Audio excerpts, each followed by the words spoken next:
Wearing many hats, Eric. Thank you so much. And finally, I'm going to say last, but absolutely not least, Dr. Paul Dillon.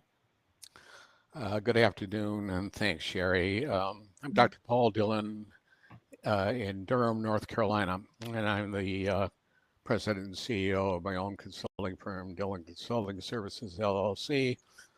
But I'm an adjunct instructor at the Sanford School of Public Policy at Duke University, where I created and have taught a course on very unique and course on veterans issues. I'm a former U.S. Army Reserve officer.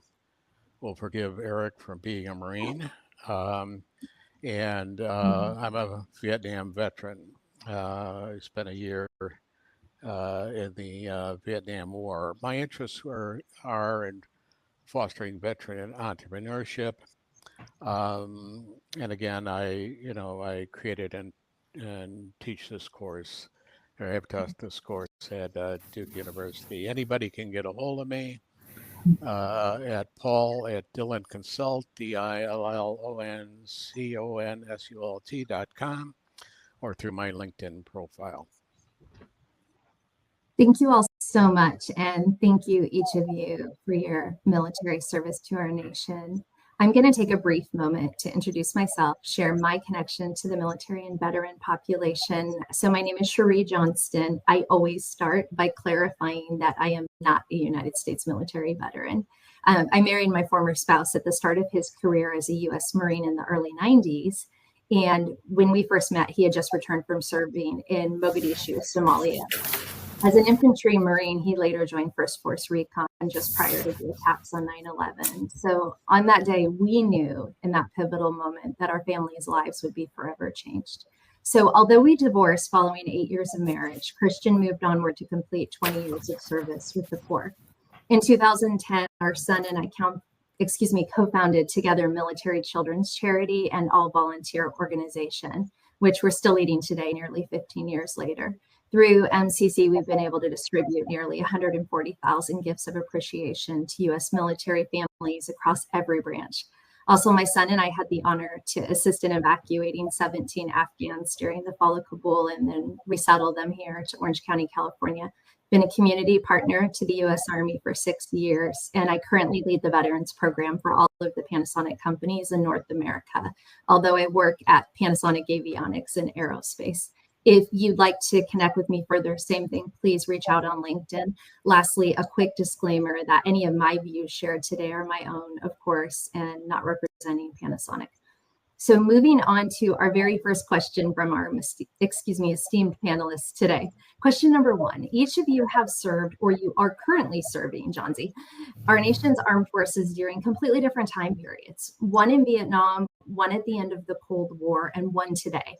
How do you believe that your own personal experience has shaped your approach towards persuading and influencing your organization's leadership to establish support towards its veteran employees or its students? And we'll start with Johnsy, please. Thank you, Sherry, for the question. And I think serving in today's military means being a part of the era of rapid technological advancement and global terrorism and diverse and complex missions. I'm an engineer by trade, so I see the evolution of all the technological advancement ongoing. And there is a stronger societal appreciation for the veterans now, but there is still a gap in transition and transitioning back into civilian roles.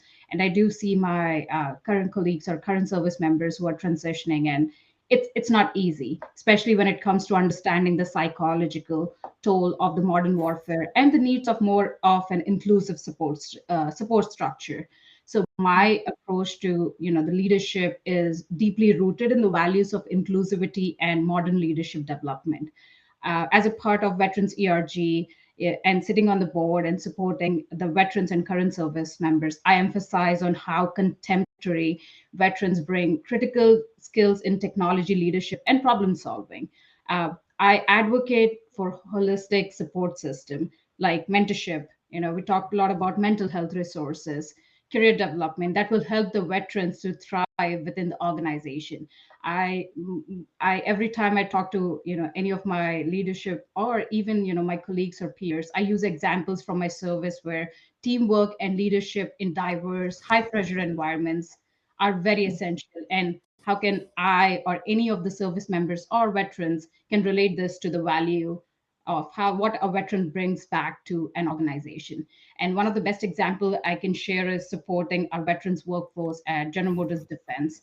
I have highlighted how veterans today are trained in the advanced technology leadership skills and critical decision making under high pressure environment. And so by supporting their transition and development from the military to civilian world, we as a company or we as any company can build a more resilient and innovative organization. And as a concluding thought, Sherry, you talked a little bit about, all the different eras we have served. Despite serving in different times, the veterans and current service members, they do bring unique strengths, and advocating for their support by aligning these strengths with organizational values and goals is the key.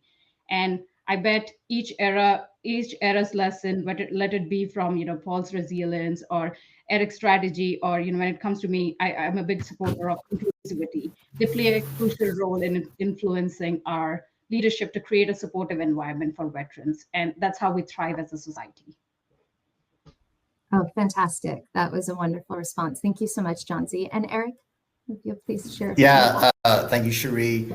Some of the folks might have missed the intro, so if you didn't catch that, I'm with JB Hunt Transport. We're a large transportation logistics supply chain company based in Northwest Arkansas, and I lead our military and veteran relations. But going back to your question, when I got out of the Marine Corps, I was an infantry officer. I had 6 years. I knew nothing about corporate environment. I knew nothing about transportation logistics per se, other than an end user. And one of the things, though, that I found was JB Hunt was willing to take a chance on me to come in and go into their management program and put me in a role as a logistics manager. And part of that process was training, certainly, but part of it was their belief in that because of my military experience, even though as an infantry person, you may not check a lot of boxes on your resume that match up specifically with a job profile or a job description, I had that ability to lead, to be in tough situations, to be in areas where you have to think on your feet. You have to, adapt. You have to constantly change and manage change. And that is inherent in the environment that we work in at JB Hunt. It is all about change. It's all about adapting to new things, whether it's laws, customer requirements, demands, changes in technology, you name it. And we're not unique in that. I mean, I think really most businesses have that same thing. And so when I talk to our leadership about, hey, this is why we need to have veteran relations. This is why we need to focus on military talent acquisition specifically, and bring people out of the military into these roles as managers, as mechanics, as truck drivers, as tech people, whatever the case may be. It's don't get so caught up on their MOS or their specialty or what they did in the military. Think more about what their aptitude is and what their potential is. They've all been in positions where they've had to make decisions. They've had to overcome obstacles, physical, mental, emotional, you name it, and how they can bring that talent to the company. And I tell you, once they see a few examples of that, and once they understand it, our leadership especially embraced it. And I speak from a position of, at JB Hunt, not one single member of our C-suite are veterans.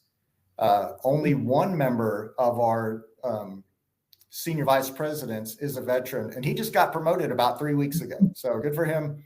Mr. Hunt was a veteran, but that was a long time ago. So I think that's really the main point I want to take when you talk about that, is talk about the talent that those veterans bring in. Thank you.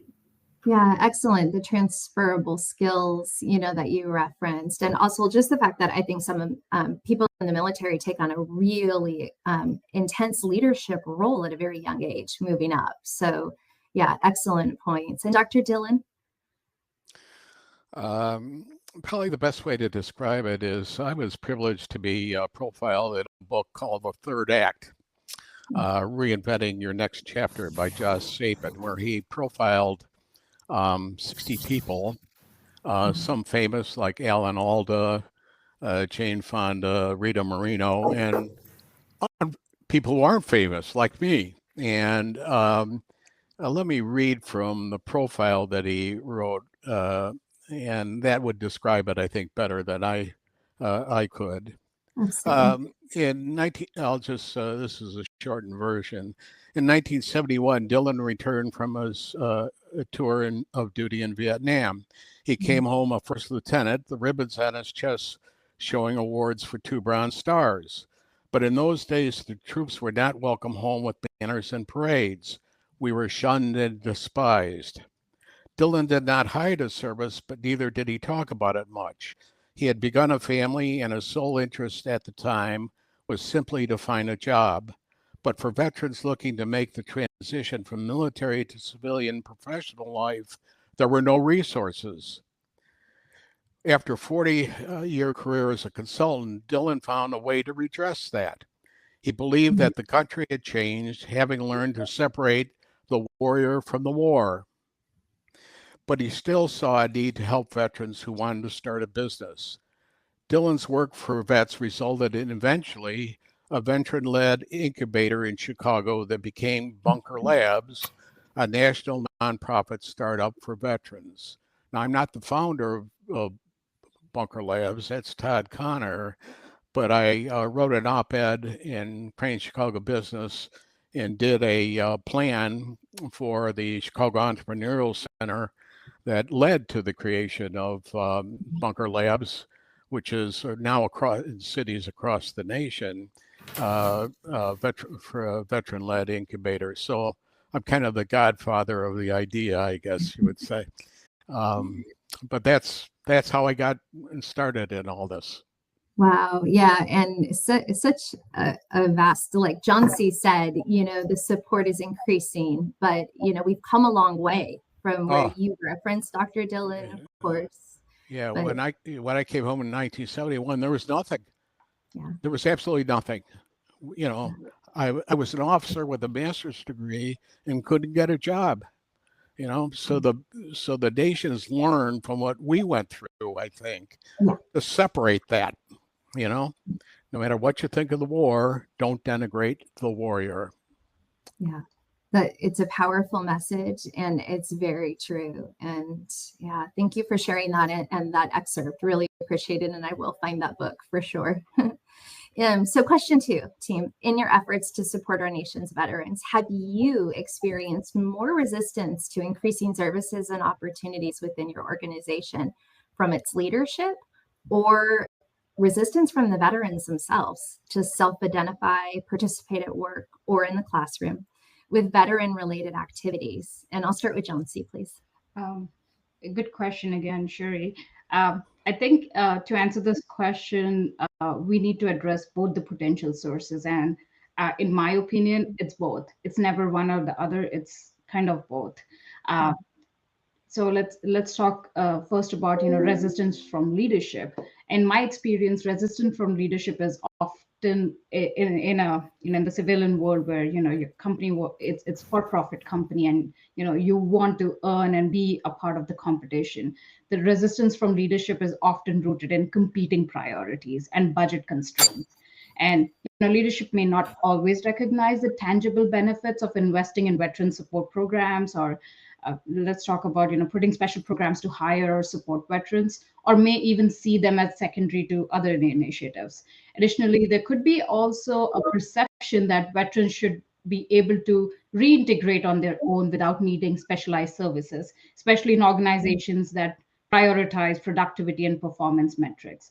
I think for this specific, I personally educated a lot of leadership, even leadership team members, and even sometimes, from outside as I work with different organizations, we've had long discussions on, hey, let's stop assuming, right? To overcome, I think, this specific resistance, we need to focus on aligning our veteran support initiatives with our organizational goals. So we talk a lot about DEI, inclusivity. And I feel like, with the Veterans ERG we have at GM, we have demonstrated the direct benefit of bringing the veterans into the organization, whether it's their leadership capabilities or problem-solving skills or work ethics. and we have always presented the data how veterans focused programs have improved the retention, productivity, and morale. And I feel like you get the best of both the worlds if you hire a veteran or a current service member, because they are already pre-trained. You don't have to send them to any special trainings because they've already gone through the basic training, which is one of the toughest trainings. So we and within after that also, sometimes everybody's busy. It's hard to spend time and learn more about the veterans initiative. So at GM, we recently introduced a program called Chat with Chieftains, which is a personalized networking session with senior leadership to understand our military instilled culture. And additionally, I often use a success story to personalize the impact of these programs and show how we as veterans contribute to the organization and long-term goals. And I feel like, sometimes the resistance, it's tough. Everybody's busy. You just have to, get that time out and explain, put yourself out there. And I know a lot of passionate people out there, they want to really help. And let's talk about the second piece of it, resistance from the veterans. I think resistance from the veterans themselves can often stem them from reluctant to self-identification or seek support. I've personally struggled asking for help, and I feel like many veterans feel a strong sense of independence, and hey, they may be hesitating to ask for help or fearing that it will make them appear weak, or hey, uh, they will not be treated different. They might be treated differently by their colleagues, and either I feel like others might not see the relevance of their military experience to their civilian roles, which leads to disengagement from the veteran support program. I also want to highlight in my, I'm a big supporter of women veteran, helping them to reintegrate into life. As I've had some discussions in the past, especially from the women veteran community, they often hesitate to self-identify. And I've always pondered on the question why. And this could be also, I felt like this has been rooted both from the personal and societal factors. Um, I mentioned in my past discussions with the women veterans or current service members, I've learned that there is a fear of stereotype and misunderstanding. Women veterans usually worry about being misunderstood or being subjected to stereotype. And many people, when you generally talk to them, military service primarily is for men, leading women to feel like service might be overlooked, or it feels like a little bit diminishing.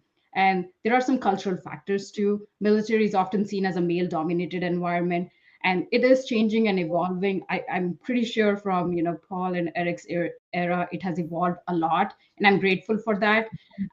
And women veterans might not feel the same connection to the veterans community that tend to highlight the male service experience, because this can also create a sense of isolation. And sometimes, unfortunately, there are past negative experiences. They might have faced challenges such as harassments, discriminations while they were serving. It's tough. The environment is tough. And these negative experiences could have led to a reluctant in identifying them as veterans. So some mental health stigma. There's a lot of discussion out there on the mental health, such as PTSD, anxiety. When you talk to somebody, hey, you've been to war, the first thing comes to is, hey, instead of asking how you're doing, everybody, kind of assume that you have some kind of PTSD. So there are a few ways we can address it. And I think, as a part of Veterans PRG and the community service, we have focused on creating a safe and supportive environment where veterans can feel comfortable in identifying themselves and participating in the programs. We have to normalize the conversation around the military service, ensuring that our veterans initiatives are framed a way to emphasize our personal and professional growth rather than, a charity or a special treatment. And as a part of the mentorship and the DI, we have a monthly mentorship program. We have an yearly mentorship program where a junior level employee or a transitioning veteran is connected or is paired with a senior member or a senior leader in the company. This kind of helps to teach, or it's kind of reverse mentoring too. You kind of share your experiences and also remove the stigma that, hey, it's not always about the war, or it's not about the PTSD. It's also the good which the veterans and the current service members bring back. I know, long answer, but I think in my experience, both leadership and veterans present both the unique challenges when it comes to increasing support services.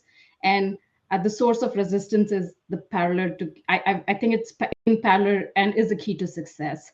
And the best way is, it's all about fostering a sense of belongingness and empowerment that encourages our veterans and current service members to engage in the programs designed for their benefits.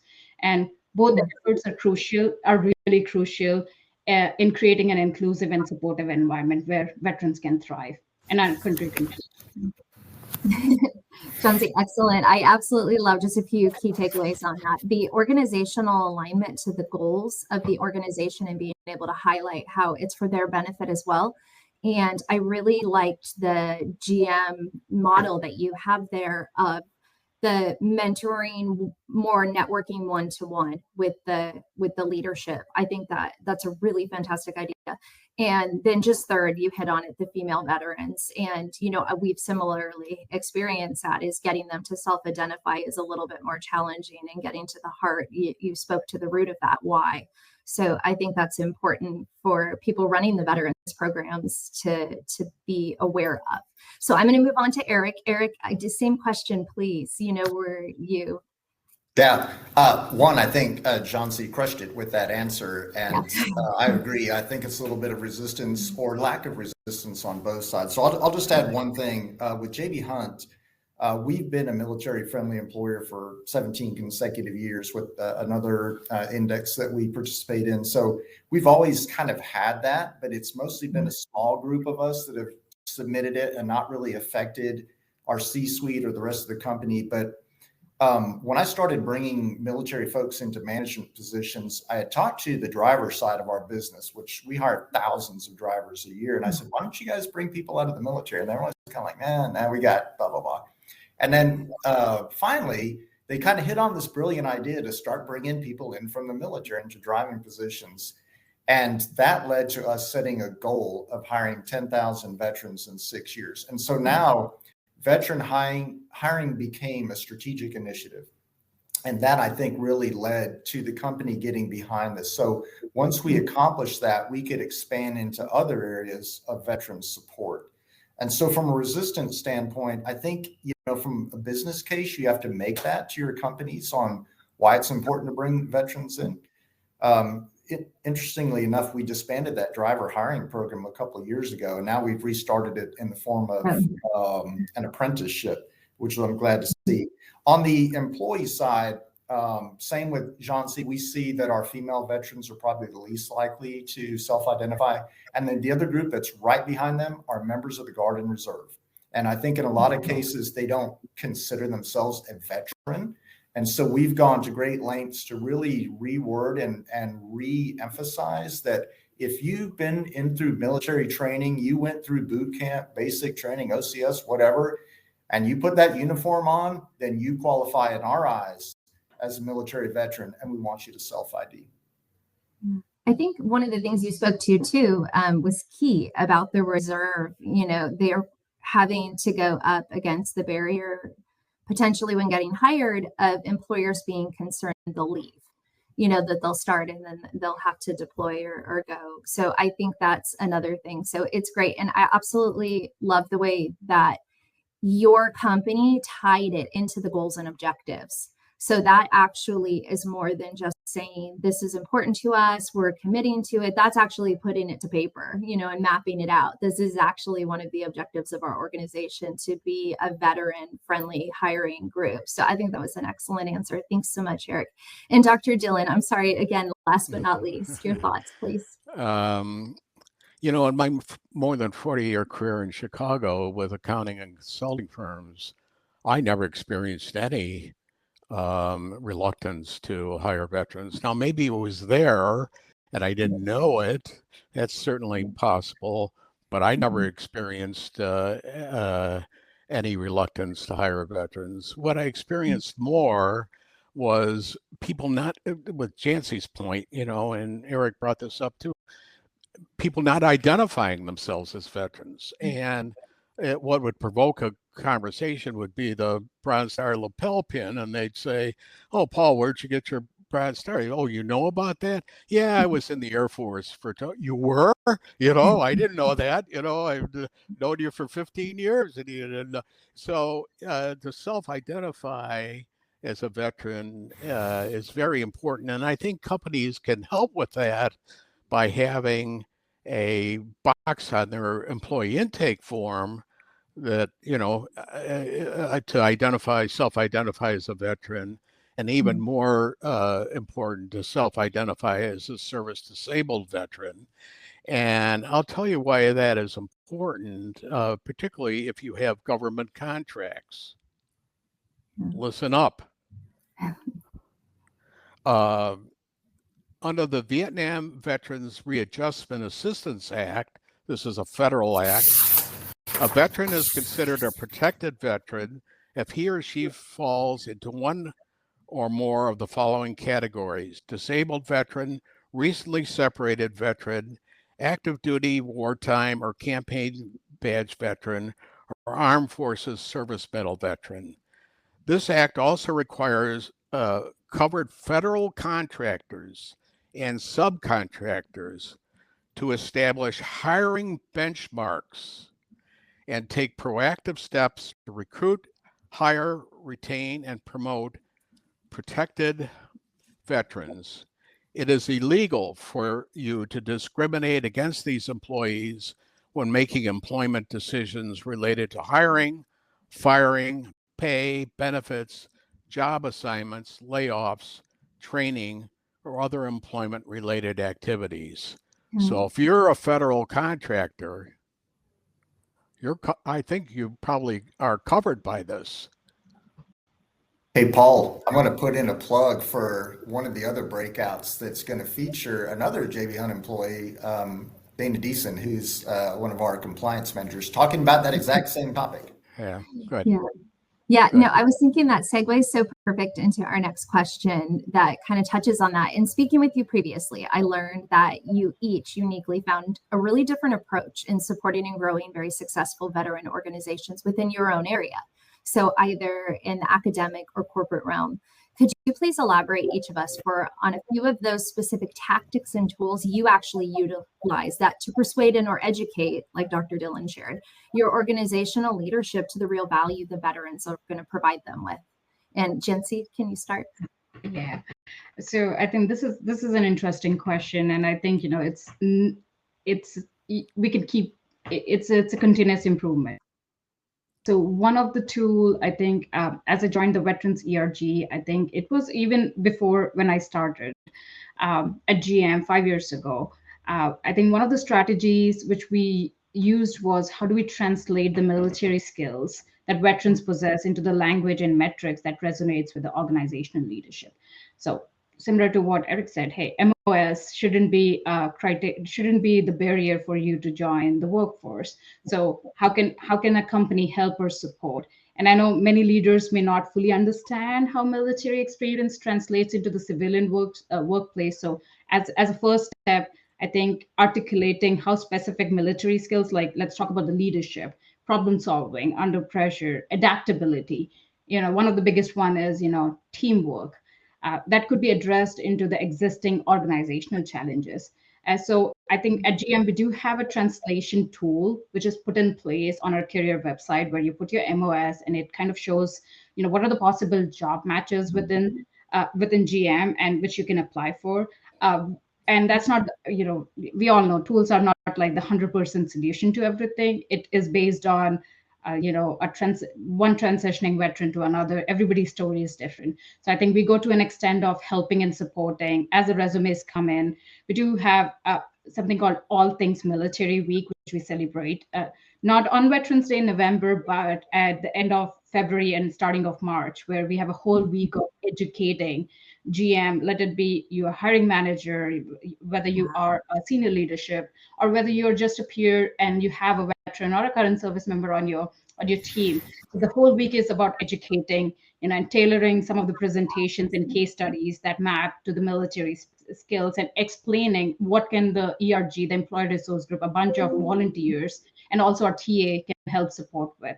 So we also went to an extent to raise our hand to help support translate specific resumes, because it only helps our veterans community. And being an engineer, I love data. So we we as GM has adapted a very data-driven advocacy, and it is the key. And I think data and metrics are the powerful tools when persuading leadership, especially in an organization that is heavily performance or profit-driven. And so I think we have started this 2 or 3 years ago. We started gathering and presenting this data to demonstrate how veterans, current service members are contributing to the KPIs. And it's still in evolution. It is a long run. I think we all, similar to other companies, we're trying to solve the self-identification. How can we get our veterans population? How can we retain them? We're trying to solve a little bit. I think we're far ahead. I think we have more opportunities. The third one I wanted to highlight quickly was the creating mentorship and leadership pathways. And I feel like the mentorship is one of the key strategies which Veterans ERG and I implemented to both support veterans and demonstrate the values to leadership. And by establishing the mentorship program that is paired, like I talked about in my previous question, that we are pairing the veterans and per se any ERG members, let it be a family member too, with a senior leader. And we were able to showcase veterans' leadership abilities in real time and create the direct link between the veteran and the decision makers of the organization.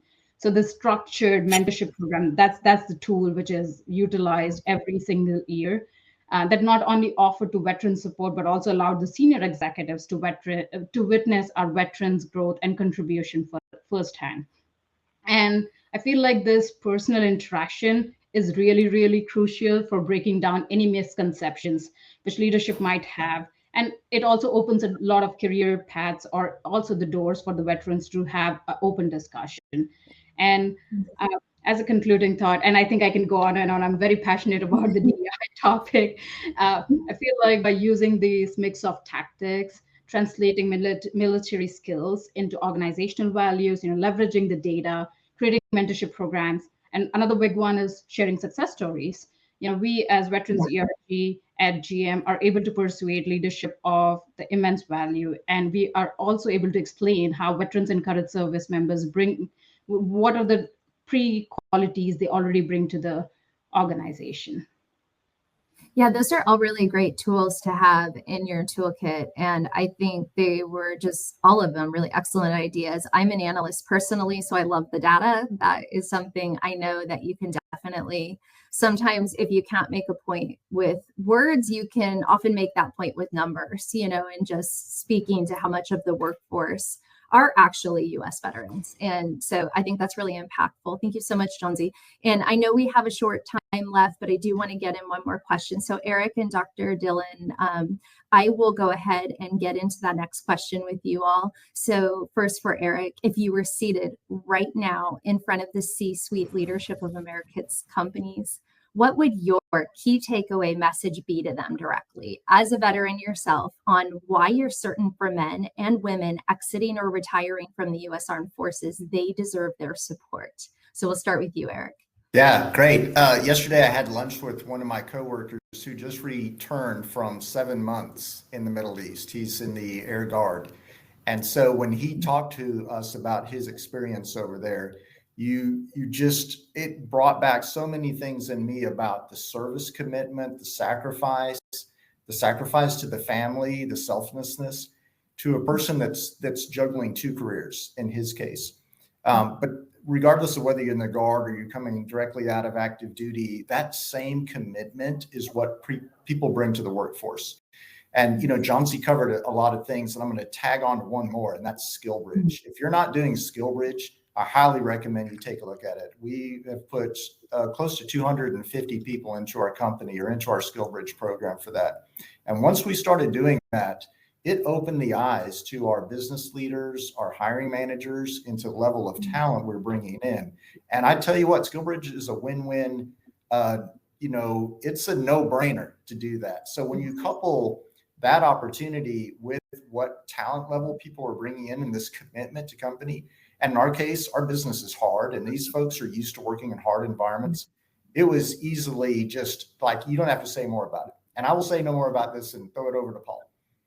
Yeah, no, and actually, I'm going to piggyback on that. It's interesting because we are not doing SkillBridge yet, but I did originally learn about the SkillBridge program through one of these prior conferences in Manhattan that I attended in person, and I sat next to Patrick Sense, and I can't even tell you what a resource he's been to us. So yeah, that was a really great point that we hadn't raised yet about SkillBridge. And Dr. Dillon, if you could bring us home on your response, please. Sure. Let me quickly quote from an article I wrote for a publication called Ambition, published by the Association of MBAs. This is from July 29th, 2021. These are the skills that, some of the skills that veterans of the Armed Forces of the United States can bring to a business.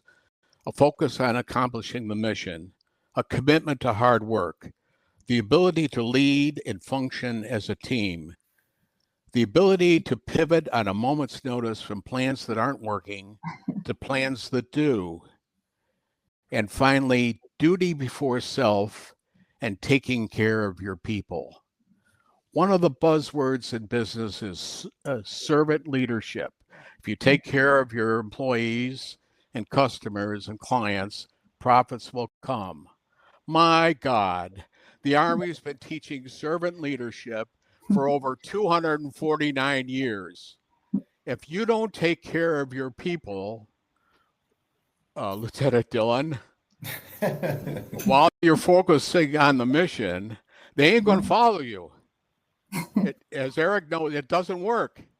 Nobody's going to sacrifice themselves for your Silver Star or your Legion of Merit. They're not going to do it. So you have to convince them that you're taking care of them while you're accomplishing the mission. Servant leadership defined. It's the best leadership I can say. I've had more than 40 years of consulting career, at the top of businesses in Chicago. It's the best leadership training in the world. Let me repeat it. It's the best leadership training in the world. No business, no other organization offers the leadership training and opportunities that a senior non-commissioned officer or officer in the Armed Forces of the United States undergoes. And every business today needs it. And before we close, we have one comment from Mackenzie Jones, Dr. Dillon, asking if they could get a link to your article from 2021. If you could put a link to that in the chat, that would be great. That way everyone can access it, and potentially, again, the name of the book that you referenced. And for GM and JB Hunt, if you both each want to take a moment and share your career's website, I think that would be fantastic as well in our chat. So I just want to say in closing, thank you so much to each of our panelists for sharing your wisdom and your thoughts with us today. It's a lot of experience in this panel. So, and again, thank you to Vets Indexes for organizing this fantastic forum, which allows us to communicate and collaborate in service, as Dr. Dillon said, in service to our U.S. military and veterans community. So thank you again, and everyone have a lovely day. Bye-bye.